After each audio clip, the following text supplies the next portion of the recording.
श्री नित्यानंद महाप्रभु और श्री कृष्ण चैतन्य महाप्रभु।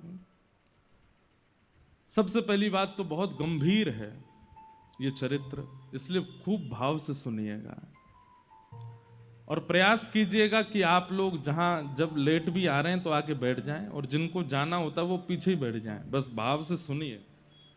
ये विषय अति गंभीर, अति गूढ़ और अति मार्मिक और समझने योग्य है। वैसे तो भक्तमाल जी में कोई भी चरित्र ऐसा है नहीं जो समझने योग्य नहीं है, पर कुछ विशेष ध्यान लगा करके श्री चैतन्य महाप्रभु के चरित्र को सुनिएगा। ले चलते हैं आपको श्री नुकुंज में। चलो पी लो। निकुंज में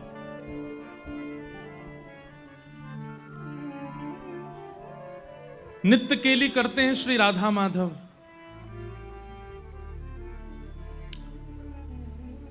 कभी ठाकुर जी, जैसे हम जिस लीला को सुनते हैं, वृंदावन में ये लीला हुई, यमुना तट पे ये लीला हुई, गिरिराज जी में ये लीला हुई।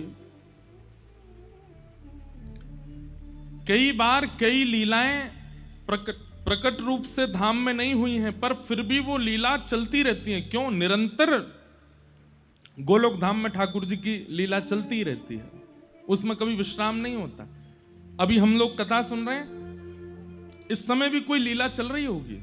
और लीला पता है क्या चल रही होगी? आज छठी उत्सव मनाना होगा निकुंज में, सब सखियां घेर करके ठाकुर जी को छठी मना रही होंगी। और फिर आज छठी उत्सव विश्राम होते ही कल से तैयारियां शुरू होंगी। क्यों? निकुंज में श्री राधाष्टमी मनेगी, श्री किशोरी जी को प्रादुर्भाव होगा। तो एक दिन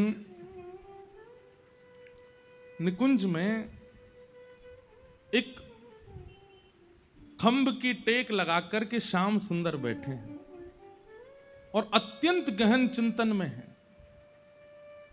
और मुखमंडल देखकर के पता चल रहा है कि बहुत चिंतित हैं। तभी श्री प्रिया जी का आगमन होता है और श्री प्रिया जी आकर के श्री चैतन्य श्री ठाकुर जी से कहती हैं, हे श्याम सुंदर,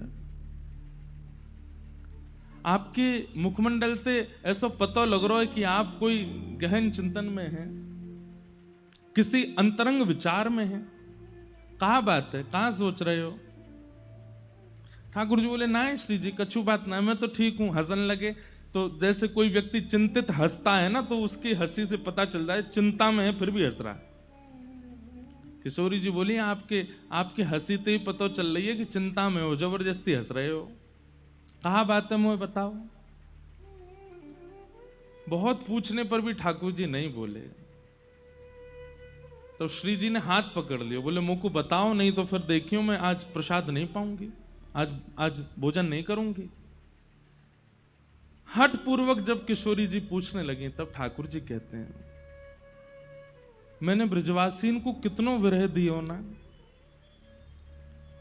जिन ब्रजवासीन ने मुंह को पलकन पे रखो, जिन यशोदा मैया ने मुंह को कभी अपनी गोद ते उतरन नहीं दियो, जो नंद बाबा मेरे पीछे पीछे डोलो करते, जो गोपियां जिनका जीवन ही केवल मैं था, ये मधुमंगल, श्रीदामा, ये जितने मेरे भक्त हैं, जितने मेरे सखा हैं, इनको जीवन प्राण में है, तो मेरे सिवा इनने कोई को कछु महत्व ही नहीं दियो।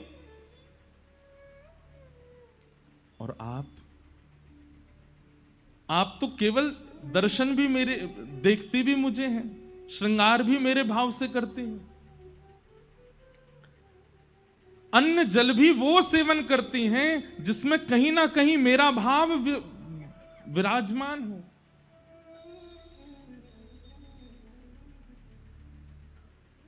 मैंने बहुत विरह दिया।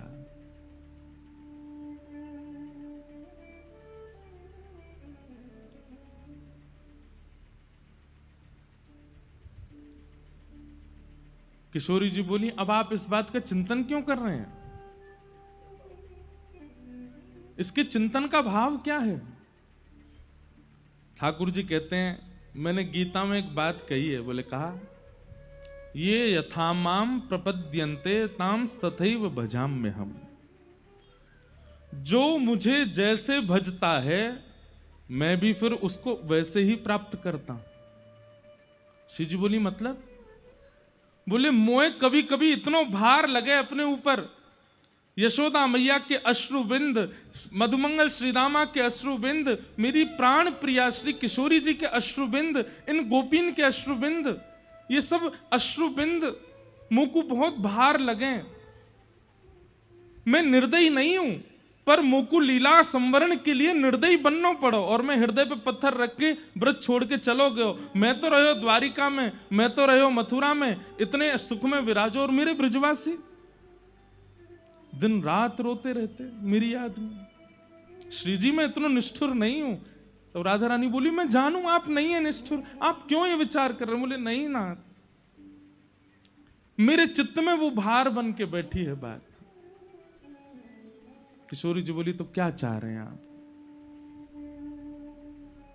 बोले अब मैं रोऊंगा, अब मैं रुदन करूंगा, और जितनों ब्रजवासी मेरे लिए रोए हैं उतनों ही मैं रोऊंगा, और उनसे ज्यादा रोऊंगा, और रो रो करके बिलक बिलक करके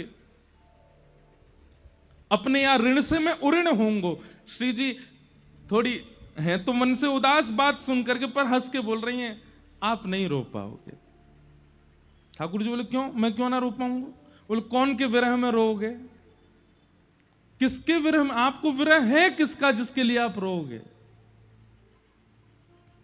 आप एक बार कहते हैं श्री राधा, और आपके श्री राधा कहते ही मैं स्वयं को रोक नहीं पाती हूं, मैं तुरंत प्रकट हो जाती हूं। विरह होता है आपको? आप कहोगे हे यशोदा मैया तोड़ी तोड़ी चली आवेगी, आप कहोगे नंद बाबा 100 काम छोड़ करके आवेंगे, आप कहोगे मधुमंगल श्रीदामा रूठे बैठे होंगे तो उठ के आ जाएंगे, लाला बुला रहे हो। आपको विरह होता कहां है तो आप रोओगे?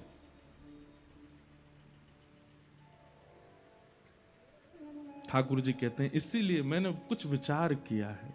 बोले क्या? किशोरी जी मेरी बात ध्यान से सुनियो। किशोरी जी कह रही हाँ मैं सुन रही हूं, बताओ।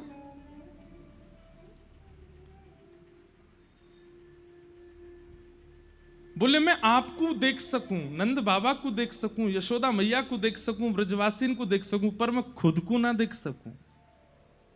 मैं आपको नाम गा सकूं पर मैं खुद को नाम ना गा सकूं, क्योंकि मैं स्वयं वही हूं। अगर मैं हूं मैं ही, पर आपके भाव में परिवर्तित है जाऊं, तो मैं अपनो नाम गा सकूं, खुद को पुकार सकूं, खुद को ध्यान कर सकूं, खुद के लिए रो सकूं। श्री जी बोली मतलब? बोले मेरी 3 इच्छाएं अधूरी रह गई हैं, और उन इच्छाओं को मुझको पूरा करना है। कौन कौन सी इच्छा? सबसे पहली मेरी इच्छा है कि श्री राधा जी के चित्त में जो प्रेम है मेरे प्रति, वो प्रेम कैसा है उसका मुझे अनुभव करना है। मेरे हृदय में आपके प्रति कैसा प्रेम ये मैं अनुभव करके देख चुका, पर आपके चित्त में मेरे प्रति कैसा प्रेम है उसका मुझे अनुभव करना है। दूसरी बात, मेरे रूप माधुरी, जब मैं चलूं तो गोपीन के हृदय रूपी मयूर नृत्य करने लगे। जब मैं गोपीन को देखूं तो उनके हृदय में जैसे मानो कोई कटाक्ष कोई कर गए हो। मैं गैयान को देखूं, इन गैयान के थननते दूर बहने लगे। ऐसो मेरे रूप में कहा है, मैं अपने रूप को जानना चाहूं। जिस रूप लावण्य को देख करके गिरिराज जी की शिलाएं भी पिघल जाती हैं, उस रूप का आस्वादन मुझे ही करना है कि मेरे इस रूप में ऐसा क्या है, मेरी मधुरिमा में ऐसा क्या है जिससे यह सब हो जाता है। और तीसरी मेरी इच्छा,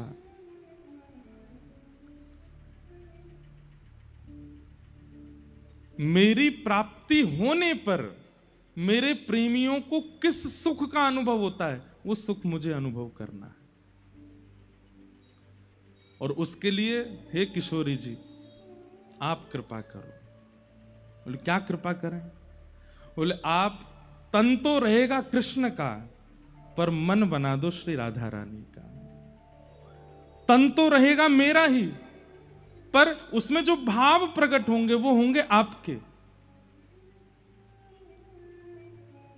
और दूसरी बात, तन मेरा, भाव आपका, और रंग भी आपका। ये रंग भी मुझे नहीं चाहिए। किशोरी जी बोली क्यों? बोले क्योंकि भाव तो आपको आ गए हो मेरे अंदर और तन मेरो है, लेकिन जब जब मैं अपने श्याम स्वरूप को देखूंगा तो मुझको विरह नहीं होगा, मुझे याद आ जाएगा ये तो मैं ही हूं।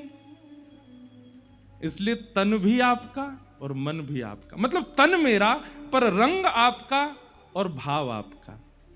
ऐसी कृपा मुझ पे करो। मैं सोच रहा था तो इस पर एक पद मैंने बनाया है। श्री ठाकुर जी किशोरी जी से क्या प्रार्थना कर रहे हैं, समझ में आई ना बात? ठाकुर जी क्या कह रहे हैं किशोरी जी से?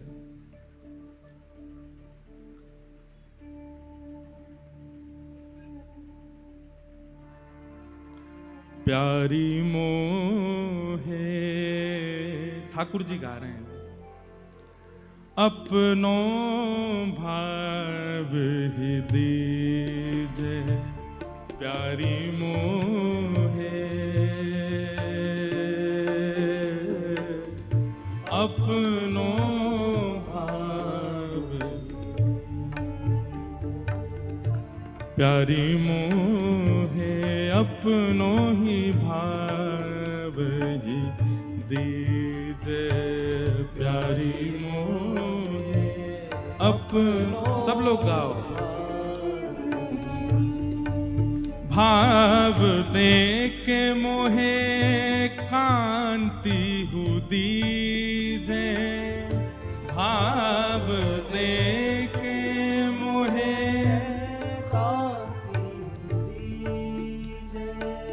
भाव दे के मोहे कांति हु दीजे, भाव दे के मोहे कांति दीजे, हे अपनो सो करी दीजे श्यामा मोहे, अपनो सो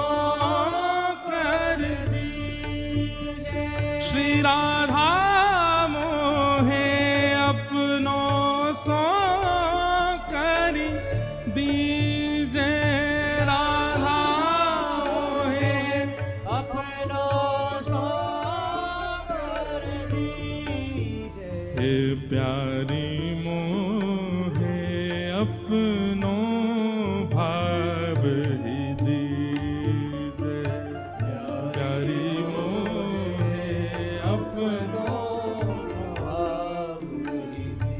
किशोरी जी कह रही हैं कहा करोगे मेरे भाव को लेकर के? ठाकुर जी क्या कह रहे हैं?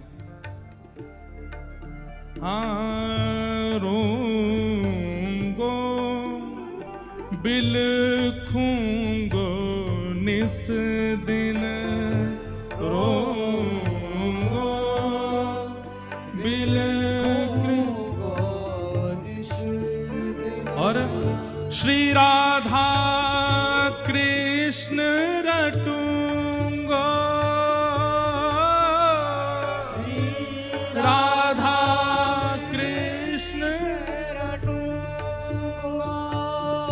स्वयं श्याम सुंदर कह रहे हैं प्रिया जी मुझको आप अपनो भाव दे दीजिए, मैं रोऊंगो बिलखूंगो, और जैसे मेरे विरह में गोपियों ने रुदन किया, आपने रुदन किया, ऐसे गली गली चौबारे घूम घूम करके राधा कृष्ण रटूंगो, रोऊंगो बिलखूंगो निस दिन, रोऊंगो बिलखूंगो निस दिन, श्री राधा कृष्ण रटूंगो,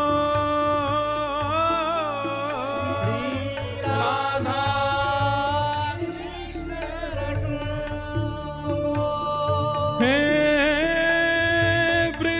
ब्रजवासिन के ऋण सो उऋण, ब्रजवासिन के ऋण सो ऋण, खुद को यूं कर लूंगो,